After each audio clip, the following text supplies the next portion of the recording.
I've been looking for a grain that's easy to grow, harvest, and process, and is tasty to eat. And I want that to be something that you don't need any special equipment to get. I think white grain sorghum is the way to go.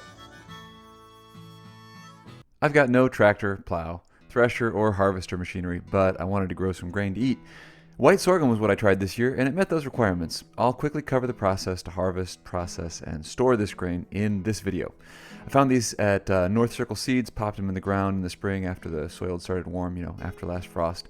And you don't have to get them from North Circle, not getting endorsed by them. There's plenty of other providers out there. The plants were hardy, next to no maintenance, drought resistant, cold resistant, and I'm actually getting a second harvest from these in late October after a couple frosts. The total harvest was about 3 quarts like this, dried grain from about 50 plants. So, you can get quite a bit of grain out of this.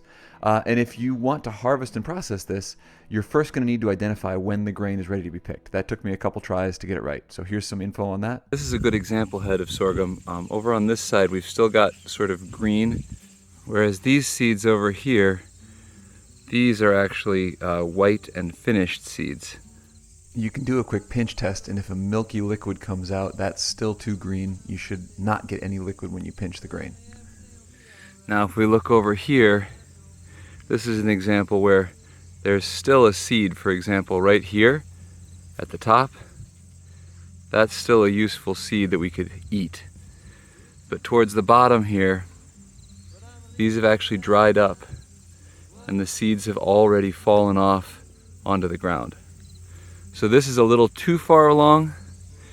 This needs maybe one more day until all of these turn white, and then these will start to shatter on the bottom here and fall.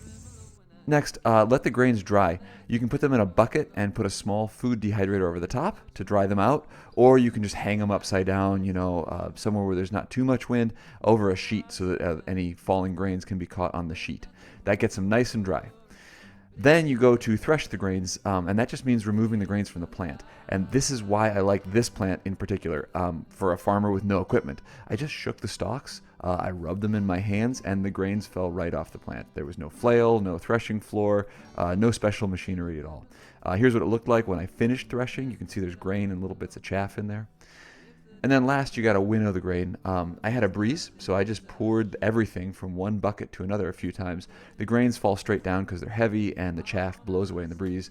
You can also get out a box fan if you have no breeze. I tried that on the second round, and it worked just great.